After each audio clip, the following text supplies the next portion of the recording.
మరి అట్లాంటప్పుడు ఆ విషయాల్ని అప్పుడు లేవనెత్తకుండా ఏ విషయం హైడ్రా ఇప్పుడు ఈ కూల్చివేతల విషయం కానీ లేక మీరు అనుకుంటున్న ఈ చెరువుల విషయం కబ్జా విషయం కానీ ఇవన్నీ అప్పుడు మాట్లాడకుండా హైడ్రా అనేది ఒకటి తీసుకొచ్చిన తర్వాత అది కాంగ్రెస్ పార్టీ తీసుకొచ్చిన తర్వాత మీరు మాట్లాడటం అనేది నిజంగానే మీ పార్టీలోనే కొంత వ్యతిరేకత కనిపిస్తోంది.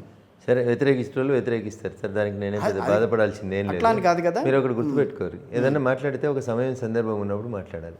ఎప్పుడు పడితే అప్పుడు మాట్లాడితే పిచ్చోడు అని అనుకుంటారు జనం. మీరు కమరాయనకి ఇనుప వస్తువుని ఇచ్చి కొలిమిలో పెట్టి అది బాగా వేడైన తర్వాత సుత్తతో కొడితే మీరు చెప్పినట్టు వంగుతుంది. అది మీరు ఇనుప సలాకని తీసుకొని మీరు 8mm రాడ్ తీసుకొని మీరు ఎంత పెద్ద పైలైనా వంచురు వంగుతుందా మామూలు? అప్పుడు లేదు, వంగదు. అది దాన్ని వంచాలంటే దానికి ఒక పద్ధతి ఉంటుంది. కమ్మరాయనకి ఇవ్వాలి, కొలిమిలో పెట్టాలి, ఆయన నిప్పులు చేయాలి, దాన్ని అప్పుడు వేడి అవుతుంది, ఎర్రగా అవుతుంది, అప్పుడు ఇట్లాంటి కూడా వంగుతుంది. అది ఇగో ఇది సమయం సందర్భం and essence of the topic అని చెప్తారు. ఏం లేనప్పుడు వస్తే పిచ్చోనికి మనకి తేడా ఏముందంటారు? టీఆర్ఎస్ పార్టీ మొదలు పెడితే నేను దాన్ని వ్యతిరేకిస్తే మీరు నన్ను ఇవ్వాలి మాట్లాడగాలి. వడ్డించాల్సినోడు పని చేయాల్సినోడు నిద్రపోతుంటే ఆ రోజు కూడా అడిగినా అని చెప్పడానికి నేను ఇప్పుడు అసెంబ్లీ స్పీచ్ని ఒక ఉదాహరణకి చెప్తే ఆ రోజు ఎందుకు మాట్లాడలే, ఆ రోజు ఎవడు చేస్తే నేను వద్దన్న చెప్పుండ్రి. ఎవడు చేయలేదు కదా ఆ రోజు. ఈరోజు ఒకటి చేస్తుండ్రు కదా, చేయనియండ్రి. ఏ చరిత్ర అయినా మీరు తీసుకుంటే ఎవడో ఎప్పుడో ఒకసారి మాట్లాడాల్సిందే, ఎప్పుడో ఒకసారి మొదలు పెట్టాలి. 94లో మొదలు పెట్టిర్రు, ఇది రేవంత్ రెడ్డి కల కాదు అని చెప్తున్నా. అర్థం కాకపోతే ఏం చేస్తాం? 94లో మీరు ఉట్టకపోతే నా దురదృష్టమా? 94లో ఉడితే కదా తెలిసేది. ఇప్పుడు 2024 30 ఏళ్ళ తర్వాత ముచ్చట పెడుతుంటే మీకేం తెలుస్తుంది దాని గురించి? 94 గురించి ఏం తెలుస్తుంది? మీరు అలాంటి ఆయన గురించి ఏం తెలుసు? మీకు తెలియదు కదా. తెలియని వాళ్ళు ఏదైనా మాట్లాడతారు, తెలిసినోడికి బాధ్యత ఉన్నోడికి తెలుస్తుంది. తిరుపతి పోతే 2 మీ కావాలి, అయితే కత్తైనా మీది కావాలి, లేకపోతే నెత్తైనా మీది కావాలి. 2 కాకపోతే ఆ పక్కన కూర్చుని ఆయన లెక్క ఉంటుంది పంచాయతీ, ఏది పడితే అది మాట్లాడవచ్చు. ఓకే, ఇప్పుడు రఘునందన్ ఏం చేసిండో అప్పుడు ఎందుకు చేయలే, ఇప్పుడు ఎందుకు చేయలే అని అడుగుతున్నాడు. అప్పుడు వాడు ఏడగుల కొట్టిండో చెప్పుర్రి. వాడు కూలగొడితే నేను అడ్డం పోయింది ఎన్నో చెప్పుర్రి. నేను అధికారంలోకి వచ్చి కూలగొట్టకపోతే నన్ను అడుగురు. నేను అధికారంలోకి వచ్చిన రోజు మొత్తం ఉత్తరప్రదేశ్ బుల్డోజర్లన్నీ చెరువులు కుంటల పక్కనే పెడతా. నేను మా పార్టీ అధికారంలోకి వచ్చినాక బరాబర్ అన్ని క్లీన్ చేస్తాం, మొత్తం సాఫ్ సఫాయి చేస్తాం. అయితే నష్టపోతున్నటువంటి పేదలను కూడా మేము ఆలోచిస్తాం. కోకాపేట కాడ నువ్వు 100 కోట్లకు ఎకరం భూమి అమ్ముతున్నావు కదా. ఆయనకి రాజగోపాల్, ఆయన ఎవరు, వెంకటరామరెడ్డి అనడానికి ఇంకా 10 ఎకరాలు రిజిస్ట్రేషన్ చేయలేదు కదా. ఈ పేదోళ్ళందరికీ తీసుకుపోయి ఆ 10 ఎకరాలలో లేఅవుట్ చేయి.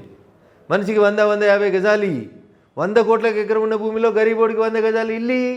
What is wrong it? కానీ ప్రధానమంత్రి ఆవాస్ యోజన కింద మేము 5 లక్షలు ఇస్తాం, ఇల్లు కట్టుకోమను. నువ్వు ఇందిరా మిల్లు కింద నువ్వు 5 లక్షలు 100 గజాల జాగా కోకాపేటలు ఇంకా 150 ఎకరాలు ఉంది. వెంకటరామరెడ్డి జాగా గుంజుకోకపోతే ఇంకా 150 ఎకరాలు అర్రాస ఇస్తేందుకు రెడీగా ఉంది. 25 ఎకరాలు 50 ఎకరాలు ఆ ఉప్పల్ బగాయతను లేఅవుట్ చేసి అమ్ముకుంటారు కదా, అట్లా 50 ఎకరాలు లేఅవుట్ చేయి. కోకాపేటలు ఉండదు, దై నాలాల మీద ఉన్నోళ్ళు మనిషికి 100 గజాలు ఇచ్చి ఇల్లు కట్టించు. So this is the constructive idea. నువ్వు నన్ను అడిగితే నేను చెప్తా, రేవంత్ రెడ్డి నన్ను అడగలే, నేను చెప్పలేదు. కానీ మీరు చెప్పుర్రు రేవంత్ రెడ్డికి, ఈ గరీబులందరినీ తీసుకుపోయి ఆ కోకాపేటలో తీసుకుపోయి మనిషికి 100 గజాలు ఇచ్చి ఆ 150 ఎకరాలలో ఒక 50 ఎకరాలు లేఅవుట్ చేసి ఇవ్వనుండ్రి. అప్పుడు రఘునందన్ సపోర్ట్ చేయకపోతే నన్ను తప్పు పట్టుండ్రి. లేకపోతే ఆడ కొల్లూరు దగ్గర ఉన్నాయి కదా 2 BHK కట్టినాయి, ఒక 10,000 ఇండ్లు రెడీగా ఉన్నాయి. నాలాల మీద ఉన్న గరీబులను తీసుకొచ్చి 2 BHKలలో పట్టాలు ఇచ్చాయి. చేయమంటున్నా, ప్రభుత్వం మంచి చేస్తే సపోర్ట్ చేస్తాం, చెడు చేస్తే బరాబరి గల్లబట్టి నిలబెడతాం. నేను ఇందాక చెప్పినా కదా, సల్కం చెరువులో కట్టిన కాలేజీని కూలగట్టిన రోజు రంగనాథన్ కూడా ఇట్లా గల్లబట్టి నిలబెడతాం. What is wrong in it? కానీ మీది రాంగ్ కాదని మీరు చెప్తున్నా, మీకు రాంగ్ అనిపిస్తుందా? మీకు రాంగ్ అనిపిస్తుందా? చెరువులు గుంటలు పూడ్చాలని కోరుకుంటారా కిషోర్ గారు? పార్టీల పరంగా ఇది మా పార్టీ నాయకులు ఎవరు కూడా చెరువులు కుంటలు పూడ్చమని చెప్పలే, కబ్జా చేసుకోమని చెప్పలే. ఎట్ ద సేమ్ టైం ఏం చెప్పేది ఏంటంటే అంత్యోదయ, గరీబోనికి నష్టం కావద్దు అనేది మా పార్టీ నాయకులుగా మేము కోరుకుంటున్నాం. ఉప్పల్ బగాయత్ లేఅవుట్ చేసినట్టు కోకాపేటలో 50 ఎకరాలు లేఅవుట్ చేయి. మియాపూర్లో మంది బొందలు పెట్టి కబ్జాలు పెట్టుకున్నటువంటి భూములు తీసుకొచ్చి పేదోడికి ఇల్లు కట్టి, కోకాపేట ఊరవతలు అవుతుంది అనుకుంటే ఉప్పల్లో మిరిదో ఈడ కట్టించేసేయి, మియాపూర్లో కట్టించేసేయి, లేఅవుట్ చేయి. ఇంకా 60 ఎకరాలు 100 ఎకరాలు ఆ మియాపూర్ మెట్రో స్టేషన్ పక్కన ఒక 100 ఎకరాలు ఖాళీ ఉంది, ఖాళీ చేసి ఇచ్చేసాయి నష్టపోతున్న వాళ్ళకి.